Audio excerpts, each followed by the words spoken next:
Iran की हालिया सूरत हाल और उसके नतीजे में अमरीकी पाबंदियों में सख्ती के बाद चीन को एक और बड़ा चैलेंज दरपेश है। चीन ईरान का सबसे बड़ा तिजारती पार्टनर है और ईरानी तेल का सबसे बड़ा खरीदार है, खासतौर पर ऐसे वक्त में कि जब वेनेजुएला में अमरीकी इक़दाम के बाद चीन पहले ही लातीनी अमरीका में अपने अहम स्ट्रेटेजिक पार्टनर से महरूम हो सकता है। ऐसे में ईरान की मौजूदा सूरत हाल चीन के लिए एक नया और संगीन चैलेंज साबित हो सकती है। इस हवाले से रॉयटर्स की रिपोर्ट में लिखा है कि ईरान में हुकूमत मुखालिफ मुजाहरे चीन के लिए एक अहम इत्तेहादी के नुकसान का सबब बन सकते हैं। इसके अलावा सदर ट्रंप ने पीर को ऐलान किया कि ईरान के किसी भी पार्टनर की अमरीका को बरामदात पर फौरी तौर पर 25% टैरिफ लगाया जाएगा, जिससे दुनिया की दो बड़ी मईशतों के दरमियान कशीदगी कम करने की कोशिशें मजीद मुश्किल हो गई हैं। और वेनेजुएला के सदर को हटाने के बाद मशरिक़ वुस्ता में अमरीका का ये ताज़ा कदम चीन की तवानाई के ज़राए को डाइवर्सिफाई करने की कोशिशों के लिए भी एक नया धचका है।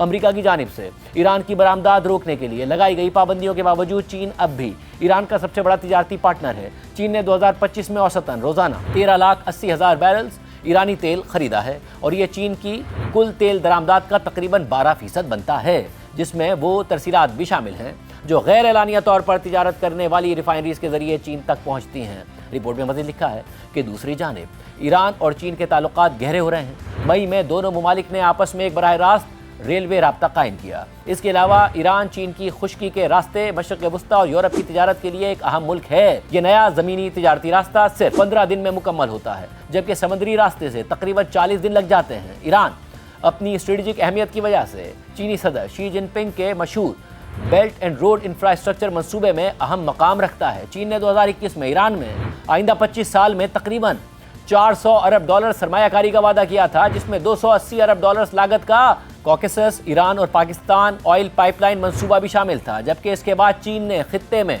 अपने मफादात को मजबूत करने के लिए एक हैरानकुन मुआहदे के तहत ईरान और सऊदी अरब के दरमियान सिफारती ताल्लुकात की बहाली में सालिसी भी की थी। लेकिन ईरान में ताज़ा तरीन हालात ने चीन और ईरान के तिजारती ताल्लुकात को ज़्यादा खतरनाक बना दिया है और खित्ते की सियासत में चीन के इब्तिदाई अज़ाइम को मुश्किलात का शिकार कर दिया है। रिपोर्ट में मज़ीद लिखा है कि अगर ईरान में कोई अमरीकी हिमायत याफ्ता रेजिम आ जाता है तो चीन खित्ते में अपने एक वसी स्ट्रेटेजिक पार्टनर को खो सकता है। जिस तरह तवक्को की जाती थी कि वेनेजुएला लातीनी अमरीका में चीन का ऑल वेदर स्ट्रेटेजिक पार्टनर होगा, लेकिन वो भी चीन के लिए मसाइल का बाइस बन गया है। ऐसे में अब मशरिक़ वुस्ता में चीन का यह मुमकिना नुकसान अमरीका के करीबी इलाकों के मुकाबले में ज़्यादा संगीन हो सकता है और चीन के लिए मुस्तकबिल में तवाज़ुन बरकरार रखना बहुत मुश्किल होगा।